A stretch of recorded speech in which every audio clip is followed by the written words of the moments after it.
Hello, everyone. This is Tulika Conversations, where we speak to authors about their works brought out by Tulika Books. Today, we have with us Nirmalangshu Mukherji, former professor of philosophy at Delhi University. Apart from academic works, Professor Mukherji has also been writing on peace, justice, and human rights. We will be talking to him about his most recent book, Political Choices Essays on Resistance, State, and Intellectuals, which was published by Tulika in April 2025. The book is a collection of essays which have been written over a span of more than 25 years. So, Professor, what propelled you to bring them together? I also want you to talk a bit about the process of revisiting your old writings, because all the issues the book deals with resonate with the problems which surround us today.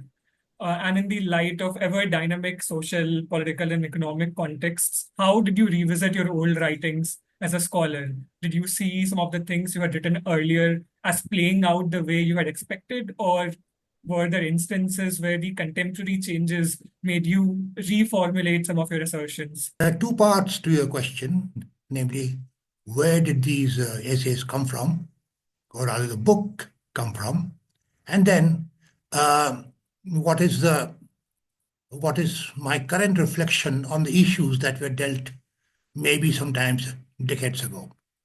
So let me address them one by one. Uh, as you said, the book is a collection of essays, basically, political essays.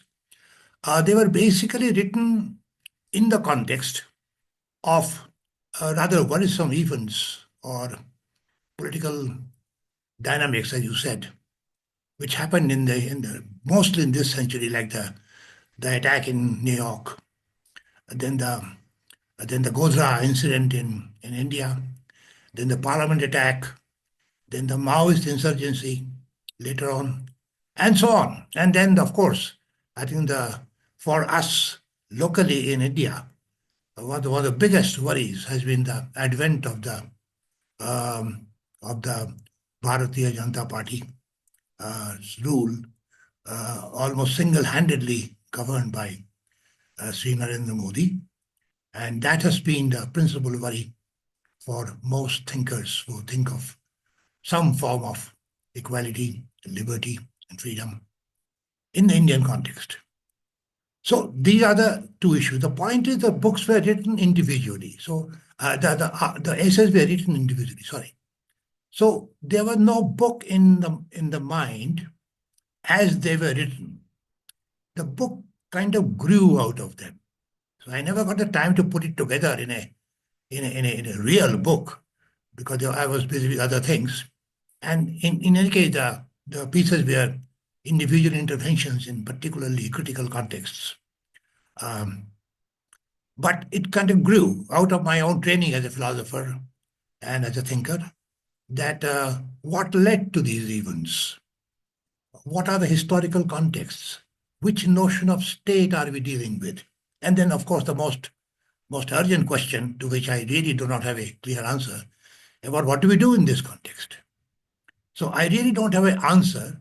I don't even believe that there are healthy answers. Every answer has a historical problem, which is dealt with here and there in the book. But at least what are the parameters of the answers? And there I suggest that the two parameters are resistance and intellectuals. Because the basic problem, as I began to detect after I looked at the events a bit more closely, as depicted in the first 10 essays or so, that there was almost, apart from all the violence and all the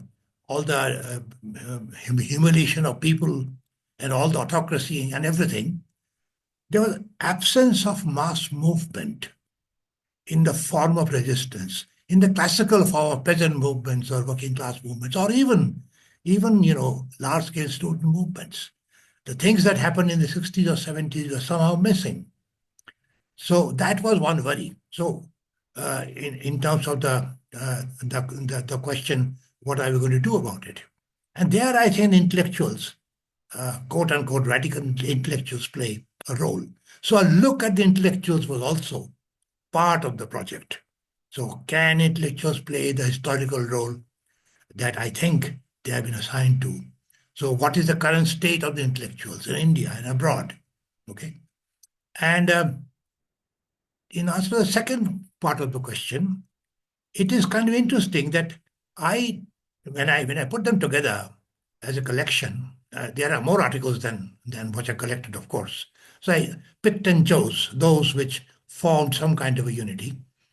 But interestingly, I didn't have to do much in terms of re-editing or adding to events or data or historical facts or contending something which was written earlier. There are some cases, but in general, the in general the the essays stayed where they are. One was the practical reason because they are mostly published, as you know, mostly. Not the later ones. The later ones were added for this book to give it some kind of a rounded shape. But surprisingly, as you pointed out, the book kind of represents a very current situation. I mean, it's historically interesting that the collection was mooted around, let's say, 2023, early 2023, and soon the disastrous events, the Ukraine was already happening, threatening World War. And then soon after that, the, the I would say, horrible events of October 7, 2023, when Israel was attacked by the group Hamas. There are some reflections on the events in the book, primarily in support of resistance and recording the history of Israel. But the point is, we are now at a juncture of history, which is, and we just went through an armed conflict between India and Pakistan, and it is still, in fact, operating. The bullets are still being fired across the border. So we are living in a very, very dangerous situation, affecting not only forms of democracy, not only forms of civil living, but also the very state of the planet in terms of environmental damage. So that's basically the collection, and I'm glad that they remain contemporary, despite the fact that some of them were written some years ago. Yes. Yeah, the issue of intellectuals and their role, especially in moments like this, is something which is present throughout the book. I mean, there is a section especially dedicated to intellectuals, but even in previous sections like terror and resistance, you have your essays deal with the role of university teachers and the sort of responsibility they have in moments like these. And there was this one particular essay which the section on terror and resistance begins with, which is called Rage, where it's a very small essay, but it's very poignant in the way it's been written, where there is this university professor and you meet him in, I think the background is of the US invasion of Iraq, and you meet him as part of some rally, and you hand out a pamphlet, and the professor bursts into, there's an outburst, and it almost reads like fiction, but you mentioned that it's based on real events. So I was very intrigued by that particular essay, and I wanted you to talk a bit more about it, because in the same section you later talk about university teachers in the context of POTA, Prevention of Terrorism Act, and you say that uh, teachers or professors at least have the way they are positioned, sort of job security they have. Their job also gives them certain autonomy, but so it's much more imperative for them to sort of stand up against these causes.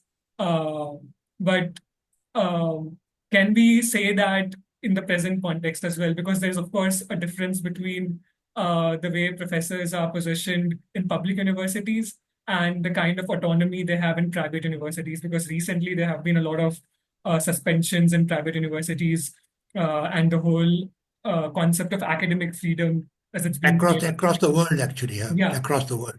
And especially in India, with the changes or quote unquote reforms in educational systems, I think professors in or teachers in public universities are also not uh, that they don't have that sort of autonomy anymore.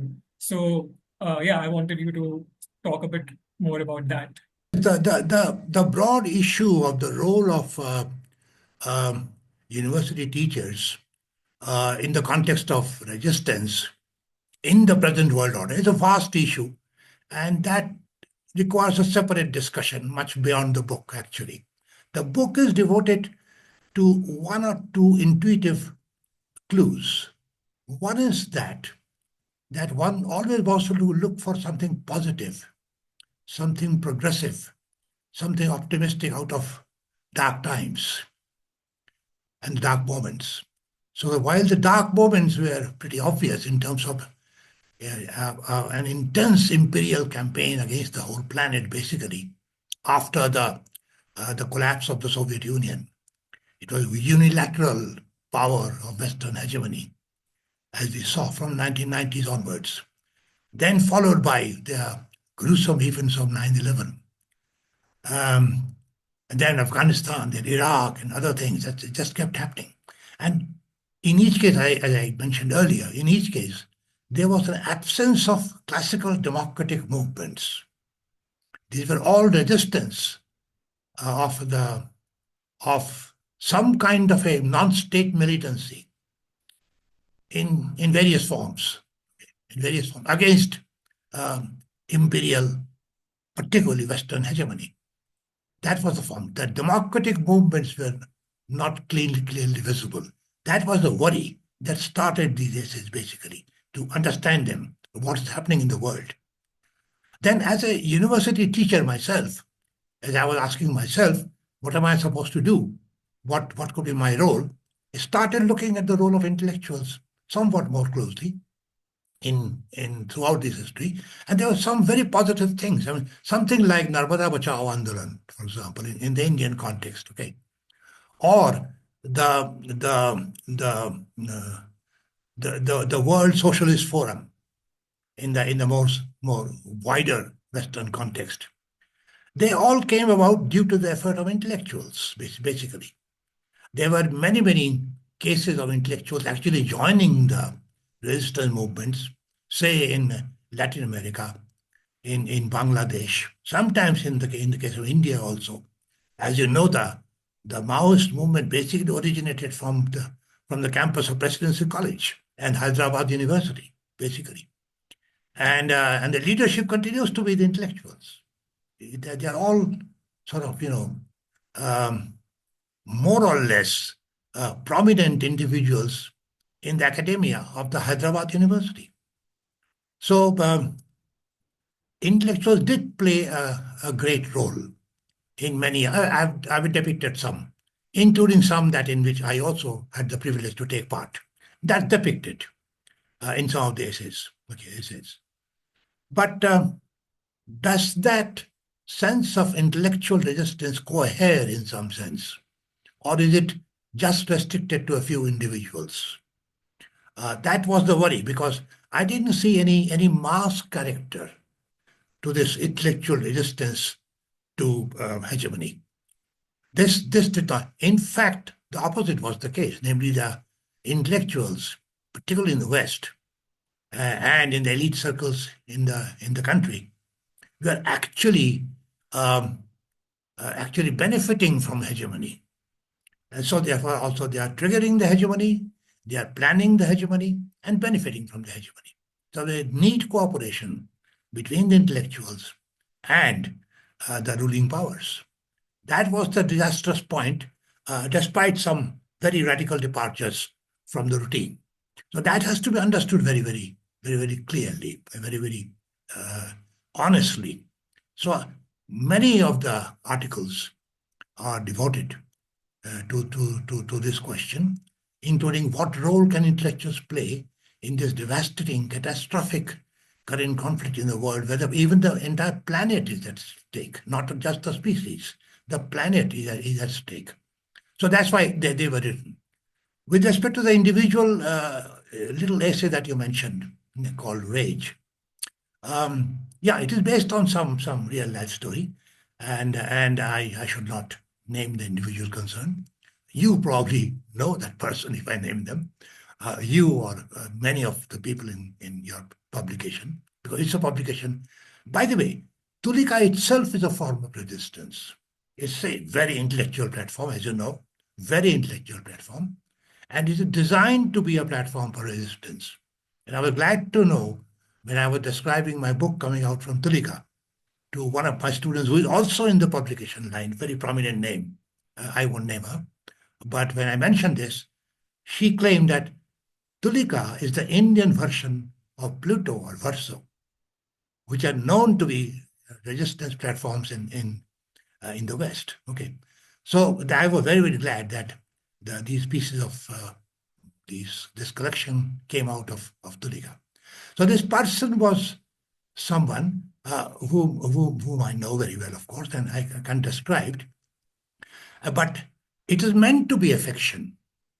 It's meant to be, the professor is meant to be a metaphor of a much larger phenomena, which is described as saying that when I heard the professor uttering those very aggressive, almost unparliamentary words about the current world order, we were all surrounded by professors, distinguished professors from Jawaharlal University, Delhi University, Jamia Millia, so on. They all listened quietly with silent approval. So that is the state of the world. The people are fuming inside. People want to do something. Okay. Otherwise, the result is what is happening in the ghettos of the Middle East. That's how the piece ended. That if there is some retrieve, some kind of redress to the huge acts of terror spiraling throughout the world, maybe intellectual resistance has some role to play to assuage that terror, to assuage the origin of that terror among the youth, among the deprived people, among the depressed people in the third world. That's the idea, basically. Oh, Yes. that is one aspect of intellectuals and their active involvements in resistance. But the past, there's also another side of it, which also you have talked about briefly in an essay uh, where you talk about NRI academics. So the past 1.5 years of genocide in Gaza have unfolded the ties between various educational institutions, especially in the West, and multi-billion corporations which support such acts. So a lot of the institutions are based in the US, where a lot of Indian academics also work, whom you have described as NRI academics. And the silence of the academics about the genocide in Palestine also raises larger questions about action and intellectual work, because recently there was, especially in Colombia, there was, and Colombia has sustained a large student movement, but the students questioned the silence of faculty members, the post-colonial scholars who talk about resistance, violence, oppression, freedom, etc. in their work.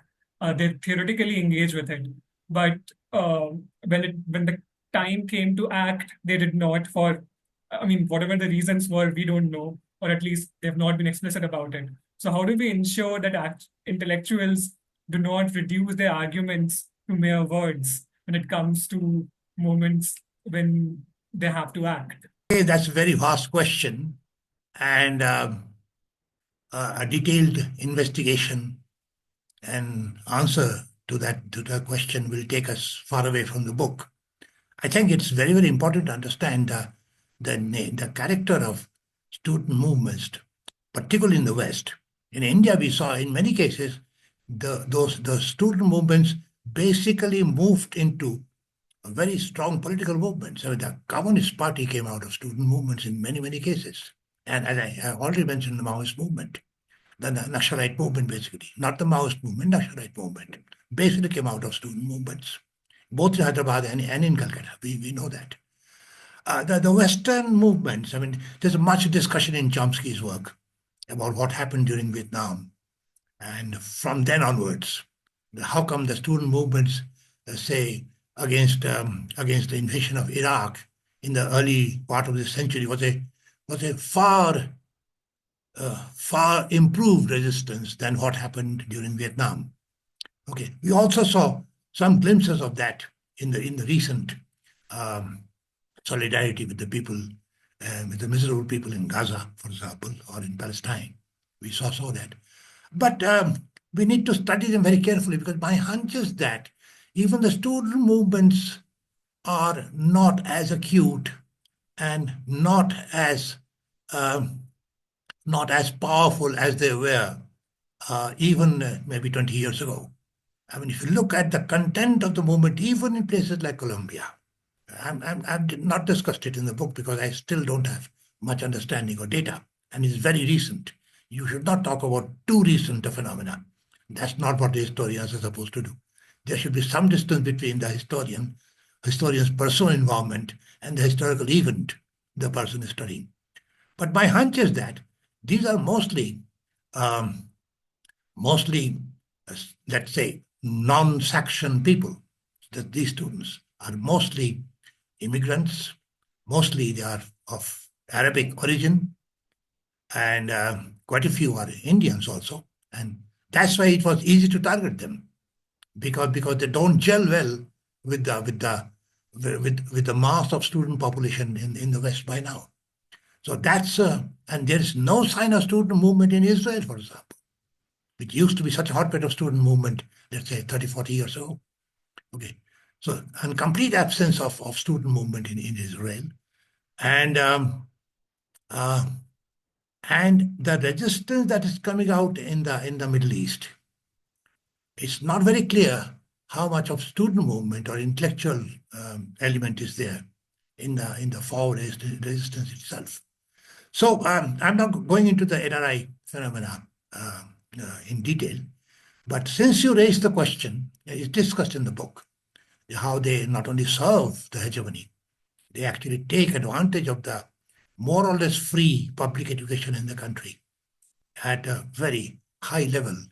I'm pretty proud of our Delhi University or Jawaharlal Nehru University or St. Stephen's College or Presidency College or Madras Christian College, you name. There are hundreds of wonderful institutions. So you take advantage of more or less free public education from these institutions, get the best of knowledge of the world, and then move on to serve the West, which is actually creating huge dangers for the planet. So, for example, in the big foundations like the International Monetary Fund or the World Bank, okay, things like that, okay, the World Economic Forum, things like that. The the hallmarks of imperial um, control and imperial management of the world. Very prominent Indian economists and political scientists are involved in this manner after their training in India. So I mentioned Kothari Commission and all that. But this is a long topic. It's discussed in the book in some essays. I'm glad you raised the topic. And well, suppose there was by the way, another discussion on this book just a couple of weeks ago in a platform, in an online platform like this, and where someone asked the same question that you asked, because it's a very natural question to ask about what can the intellectuals do. And I suggested, let's have a thought experiment. Suppose 1,000 prominent intellectuals of the West, including the Nobel laureates, not just restricted to Indian ones or the Arabic ones, but the Nobel laureates, the Harvard stalwarts and all that, they came out on the street that no more classes at Harvard. Harvard comes to a stop unless the bombing in Gaza stops. We know all the bombs are provided by America.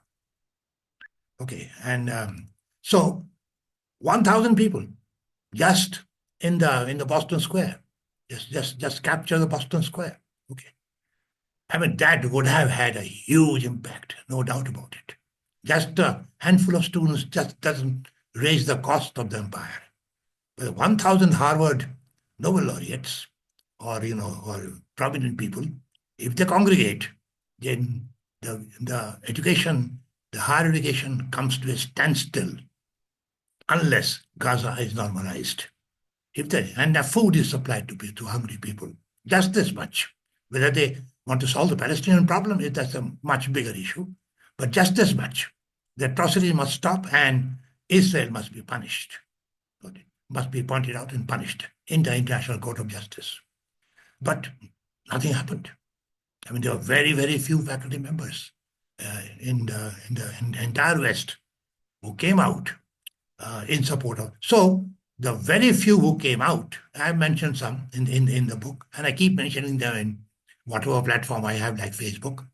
One particular name I have in mind is Media Benjamin, who is wonderful. And there are some very nice YouTube channels coming up now as a form of resistance from America.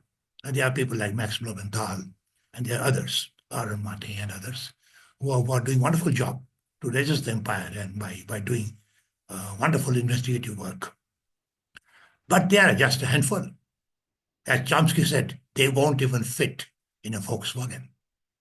Okay, so the point is that situation can easily be changed because the state doesn't have the guts to really go after a large gathering of intellectuals.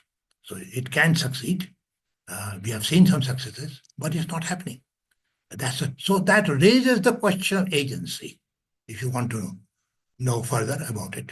That is the question of which intellectual, not just intellectual per se, which intellectual, what kind of a human being an intellectual needs to be in order to really take part in resistance. That's the final part of the book, as you know, the last few essays.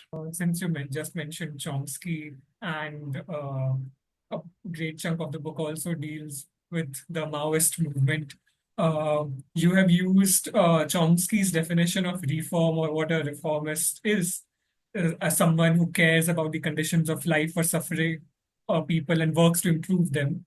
And you've argued for reform in the Maoist area because the larger discourse in the area where the Maoists are in control, according to your essays, because their argument about revolution, as you've said, is essentially about the Maoist struggle, is essentially about the seizure of state power.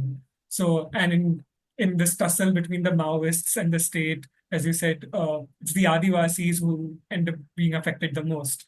But revolution is also about larger structural changes.